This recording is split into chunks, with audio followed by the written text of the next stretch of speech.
So now we are going to continue our topic.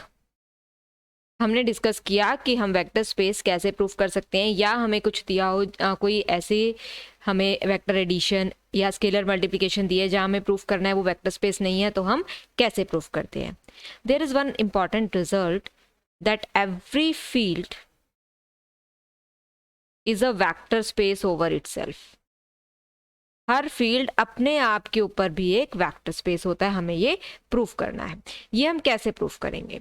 हमने मान लिया कि let F is a field, F हमारे पास कोई फील्ड है, तो डेफिनेटली एफ पे दो आपके पास ऑपरेशन होंगे, एक एडिशन और एक multiplication. Then with respect to addition it is abelian group.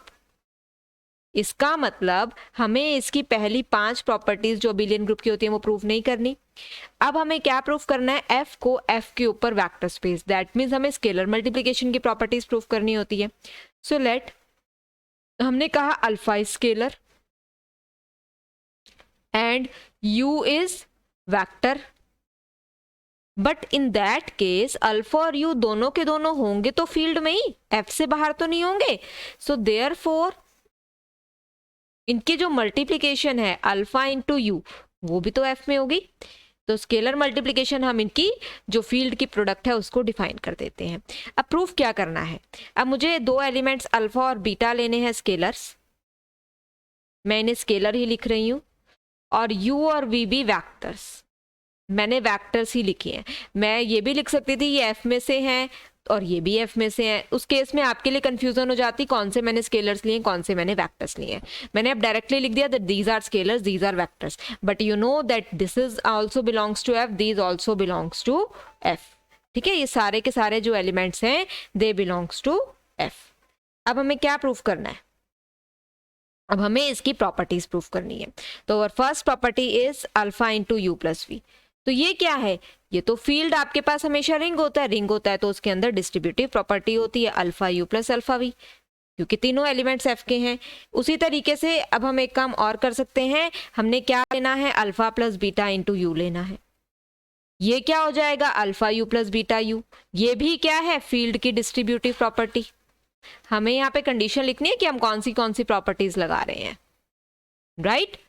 तो ये आपके पास डिस्ट्रीब्यूटिव प्रॉपर्टी हो गई.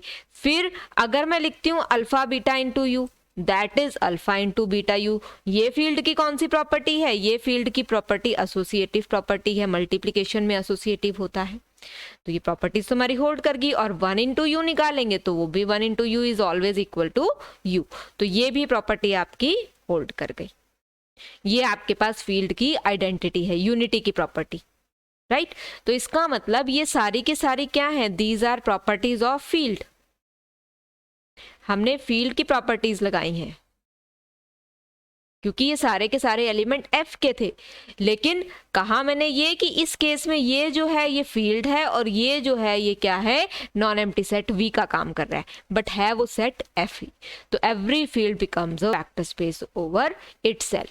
तो आप आर को आर के ऊपर वेक्टर स्पेस कह सकते हो. सी आपके पास पता है, सी सेट ऑफ कॉम्प्लेक्स नंबर, सी अपने आप के ऊपर वेक्टर स्पेस है. आर क्योंकि फील्ड है अपने आप के ऊपर वेक्टर स्पेस है. तो ये सब अपने आप के ऊपर वेक्टर स्पेसेस बन जाएंगे. अब इससे एक और चीज कनेक्टेड है. Every field is a vector space over it's सब फील्ड. वो अपने सब फील्ड के ऊपर भी एक वेक्टर स्पेस बन जाती है. मतलब मैंने कहा कि अगर एफ जो है फील्ड है, एफ बी अ फील्ड, और एच मैंने कहा एच इज अ सब फील्ड ऑफ एफ. एच मैंने इसका सब फील्ड उठा लिया, करेक्ट? तो मैंने काम क्या करना है? एच को तो मैंने एज अ फील्ड ट्रीट करना है. वी की जगह मैंने उठाना है एफ. मतलब जो स्केलर्स उठाऊंगी वो मैं एच में से उठाऊंगी, क्योंकि ये मैंने एज अ फील्ड ट्रीट करना है और इसको मुझे as a vector space treat करना है. तो इसके अंदर से हमें क्या उठाऊंगी? Elements, vectors उठाऊंगी. अब एफ फील्ड है तो डेफिनेटली एफ प्लस क्या है? It is abelian group. Field की प्रॉपर्टीज आपको पता है, तो अगर ये अबिलियन ग्रुप है तो पहली 5 प्रॉपर्टीज हमारी सेटिस्फाई हो गई. अब मैंने कहा कि अल्फा जो है वो एच में से यानी फील्ड में से है, और एक वेक्टर लेना है यू. यू जो है वो एफ में से है.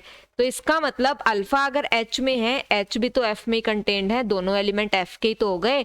तो अल्फा इंटू यू कहाँ चला जाएगा? एफ में. तो इसका मतलब आपके पास स्केलर मल्टीप्लिकेशन डिफाइंड हो गई। अब चलते हैं हम इसकी प्रॉपर्टीज के ऊपर। प्रॉपर्टीज में क्या करेंगे, हमने अल्फा बीटा कहाँ से उठाने हैं, एच में से, बट एच कंटेन्ड है एफ में।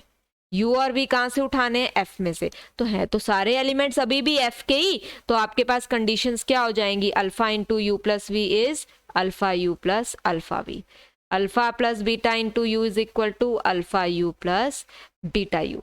तीसरी property, alpha into beta U is equal to alpha beta U, 1 into you is equal to you.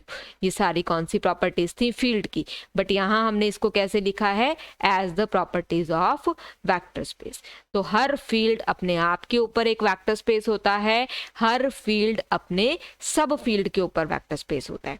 अब जो हमने कहा था कि C is a vector space over R, तो हमें पता है R जो है वो C का सब फील्ड है। R अगर C का सब फील्ड है तो इसका मतलब आपके पास क्या हुआ, C इसके ऊपर वेक्टर स्पेस बन जाएगा इस ऊपर वाली रिजल्ट से।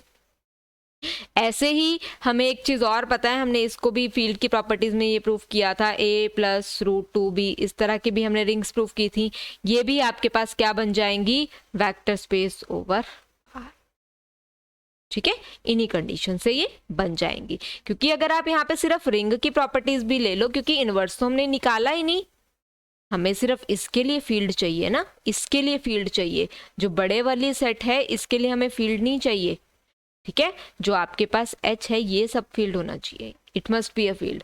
ये आपके पास सिर्फ एक वेक्टर स्पेस होना चाहिए, प्लस कुछ प्रॉपर्टीज को सेटिस्फाई करना चाहिए। तो ये अगर रिंग भी है तो आपके पास ये क्या बन जाएगा, वेक्टर स्पेस। ठीक है, सो हमने ये प्रूफ किया कि कोई भी फील्ड अपने आप के ऊपर एक वेक्टर स्पेस होता है, कोई भी फील्ड अपने सब फील्ड के ऊपर भी एक वेक्टर स्पेस बन जाता है। ठीक है, तो बहुत सारे फील्ड्स आपके इसी तरीके से बन जाएंगे वेक्टर स्पेस। जो भी फील्ड है उसको आप एज अ वेक्टर स्पेस हमेशा ट्रीट कर सकते हो। Rest we will do in the next lecture. Thank you.